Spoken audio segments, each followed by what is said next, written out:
Bill Plaschke, David Dennis Jr., Frank Isola on a back-to-back, Bill Barnwell.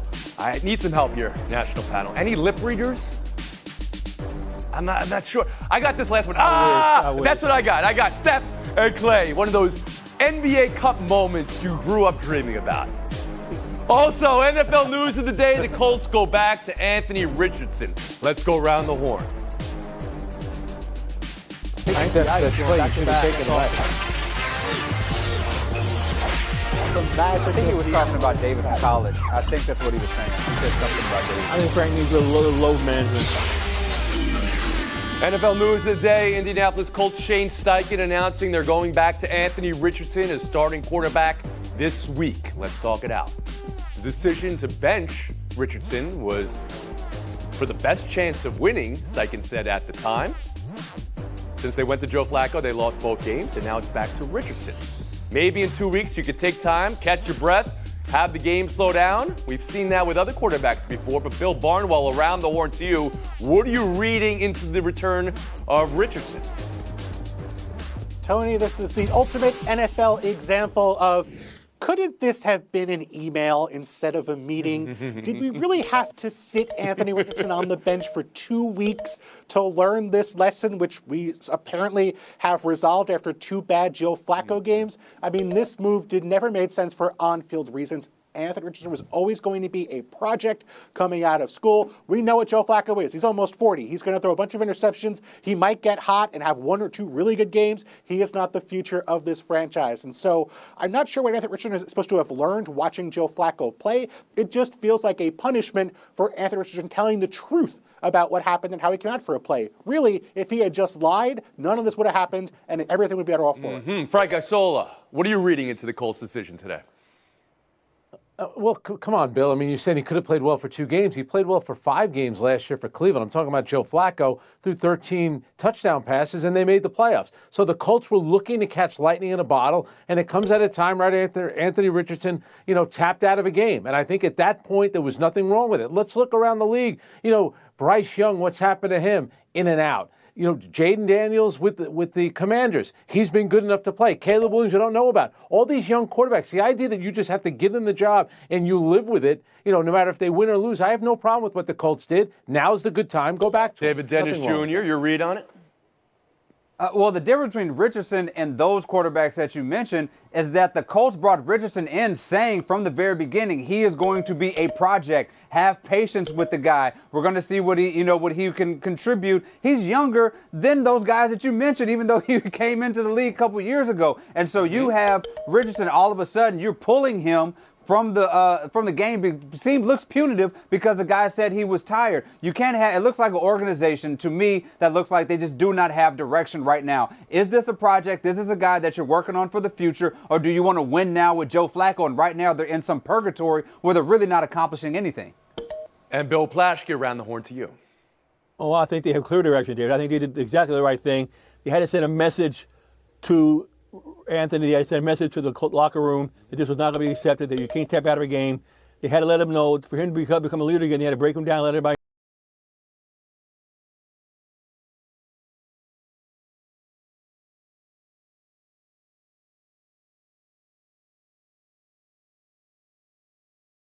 What did you accomplish by punishing the guy and putting him out for 2 games? He didn't, you just taught him to lie. That's basically what you taught him to do. You didn't teach him to have better conditioning. He doesn't learn anything playing behind Joe Flacco. All he learned is that next time he's tired, don't say you're tired. And what are you actually accomplishing Frank by doing Isola? that? Well, number one, why are you signing Joe Flacco? There's a reason why Joe Flacco's on the team. He knows at some point he's probably going to play. David's right about a project, but when the project is struggling, there's no of the locker room. And the players might have been losing faith, and they said, you know what, let's go for it right now. If it works out, great. If not, then we'll go back to Anthony Richardson, and that's what they did. I appreciate that you guys are really locking in on that moment where he asked out of the game 3 weeks ago. But the reality is this is a quarterback who's completing passes at a rate lowest in the NFL over the last 20 years, Right. under 50%. Last word, Bill Plaschke. Yeah, if they did not bench him, they'd have lost the locker room. They'd have lost him. They're trying to salvage something out of this. And he's a project. They know it. The rest of the season will be a project for him. This is no problem with it.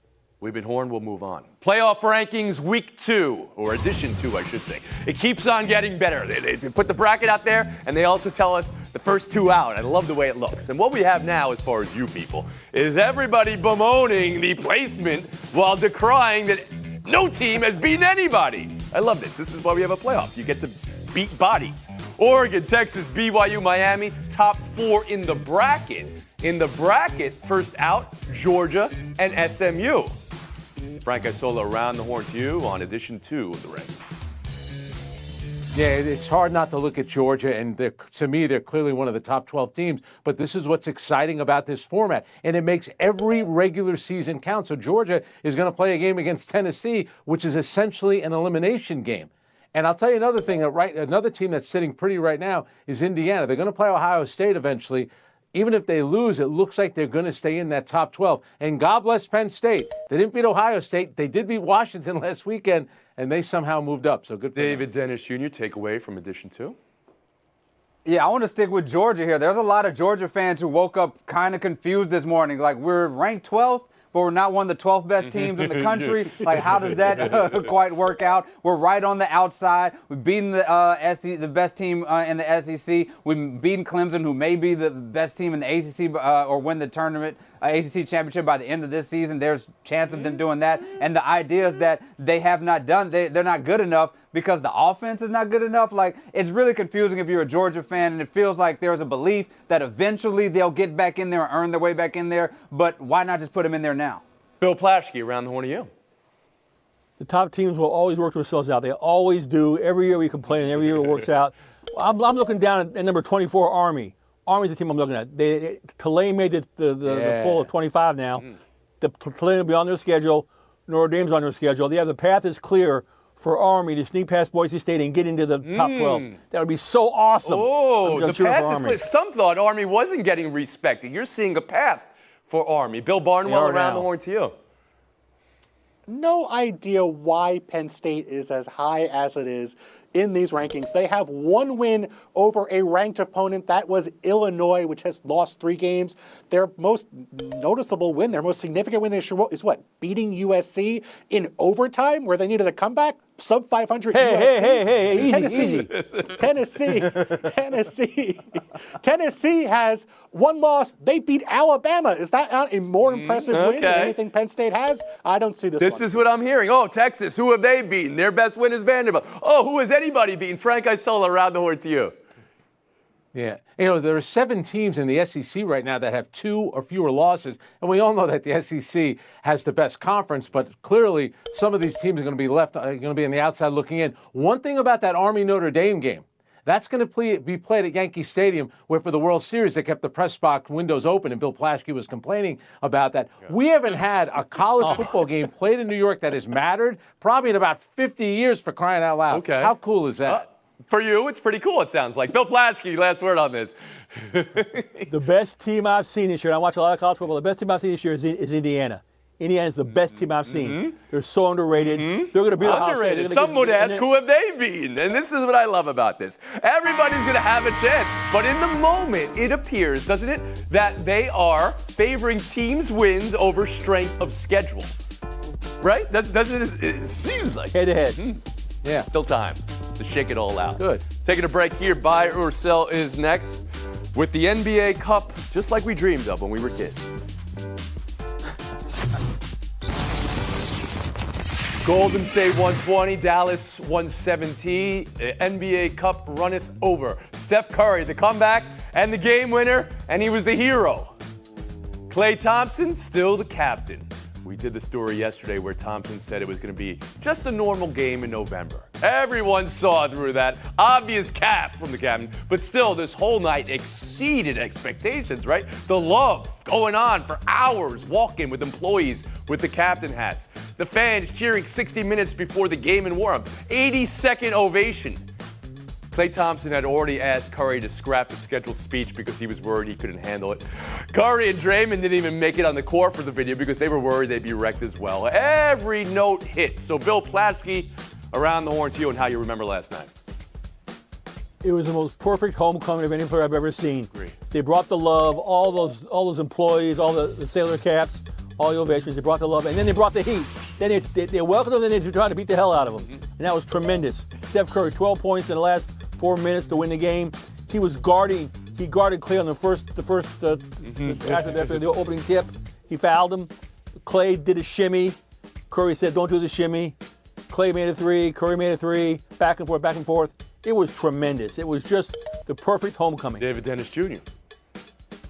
Yeah, we've never seen a homecoming game like this in the NBA. We usually have this thing where the crowd hates the player so much, like when KD went back to OKC, or you have these love fests, like when Dwayne Wade goes back to Miami, or when LeBron goes back to Cleveland now. But we had this middle thing where everybody was showing love to Clay, and then the game starts. As soon as Steph hits his first three, he's pointing at Clay. Clay's shimmying. They're talking trash to each other because underlying all of this is the fact that these guys want to prove that they are in a better situation than they were last year when they were together. Clay wants to prove that he's in a better situation in Dallas, and the Warriors, Steph and Draymond in particular, are trying to prove that we still have a championship run in us, and it felt like a playoff game last night, and at the end, they were friends again. And for the moment, David, if you will, who do you think came out looking or feeling better?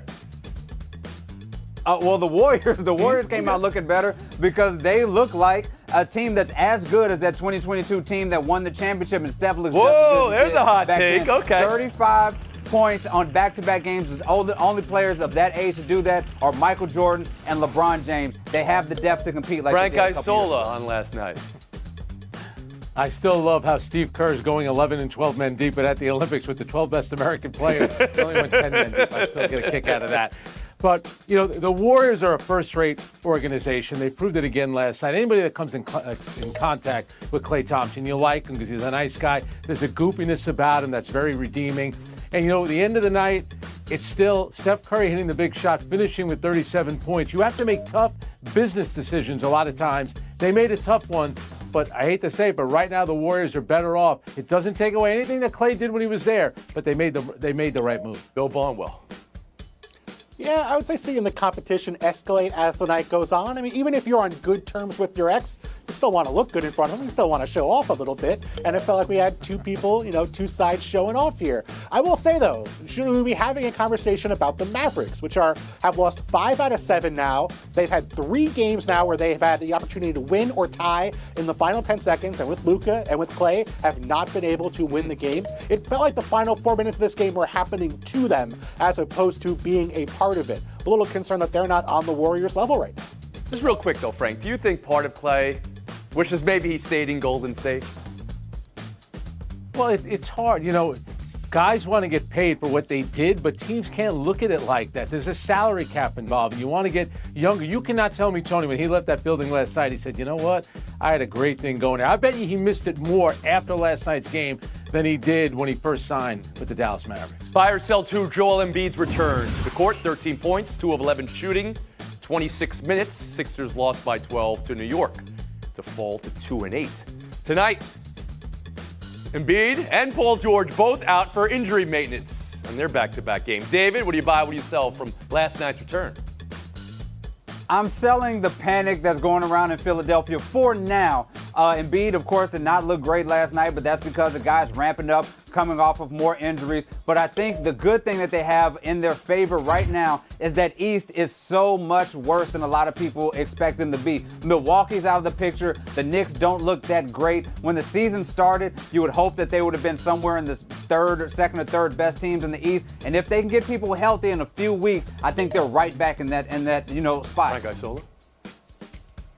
It's the first game that he played since the gold medal game at the Olympics, so he looks rusty. What bothers me more is after the game when he comes out and says, I want to play, but it's really up to them. So he never should have told Tim Bontemps, I'm not going to play back-to-back. So tonight is the first back-to-back from his home back-to-back. He's not going to play. So in the era of player empowerment, I can decide the coach, my teammates, what hotel we stay in, if I practice. But when it comes to playing, whoa, that's out of my hands. That's those guys. Come on, Joel, give me a break. It's a little exhausting. It really Bill is. Barnwell. Yeah, David's saying that if they can just get healthy, they're going to be fine. they're not healthy and the season just started. What's going to get them healthier as the season goes along? I mean, Joel Embiid played his second slowest game of the last 2 years, according to Second Spectrum. He was playing a Knicks team that plays at the slowest pace in all of basketball. If there was ever going to be a game where he'd be able to keep up, it would be this one, and he Bill could not. Barnwell with the geospatiality stats here from Second Spectrum. And Bill Plaschke. Yeah, Embiid looked terrible. He made 2 shots. He barely moved. He's getting beat on defense consistently. And now they're taking tonight off. PG's not playing either. They're 2-8. It doesn't look good for them. I'm so sick of this load management stuff, and especially with PG. There's a reason he was booted when he came out to the Clippers.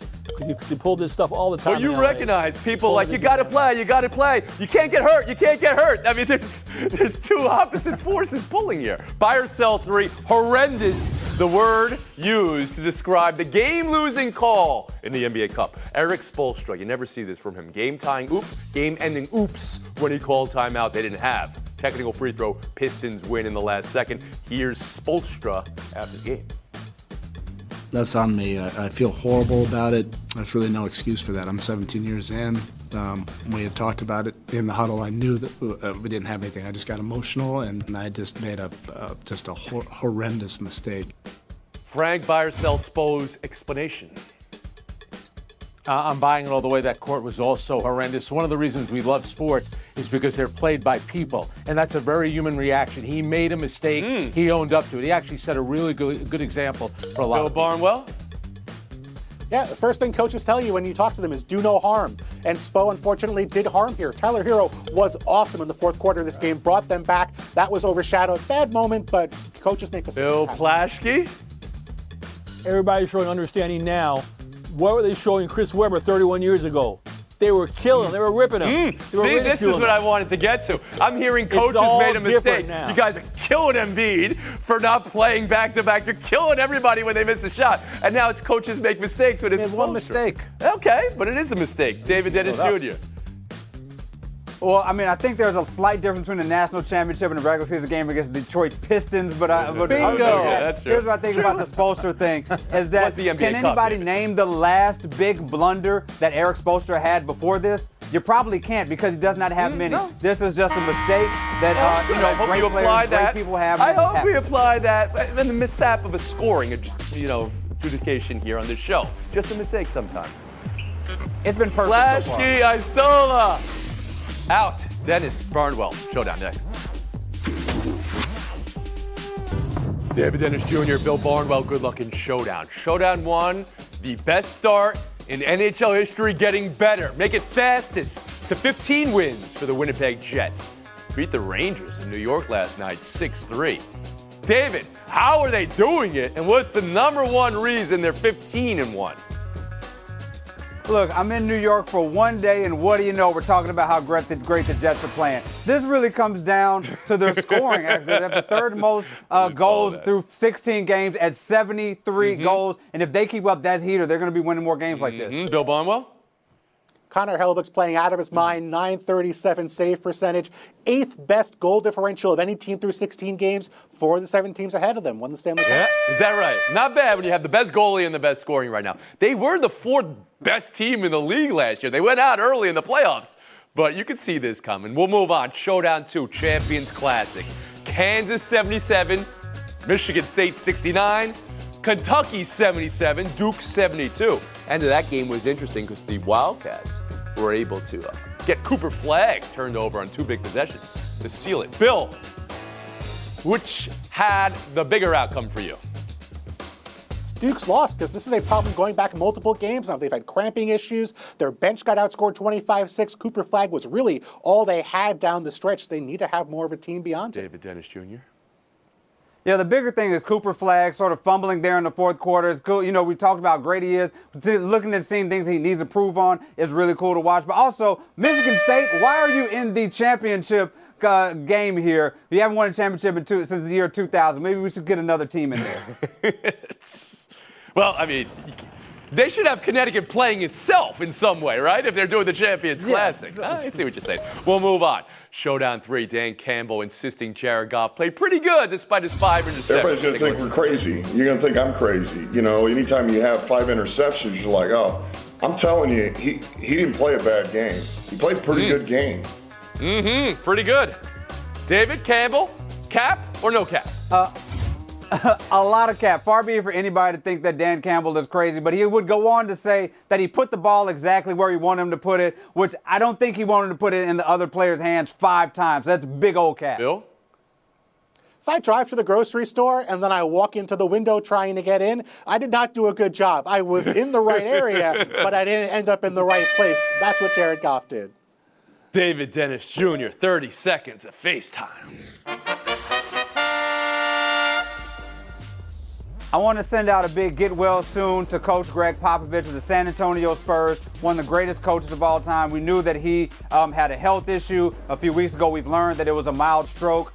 Greg Popovich has been on my mind a lot as of late when we talk about athletes and people in sports and what their role in the bigger part of society. We love having Greg Popovich's voice. We love having him around. But most importantly, get well soon. Can't wait to have you back. David Dennis Jr., 1-0 career in New York. See you tomorrow around the horn.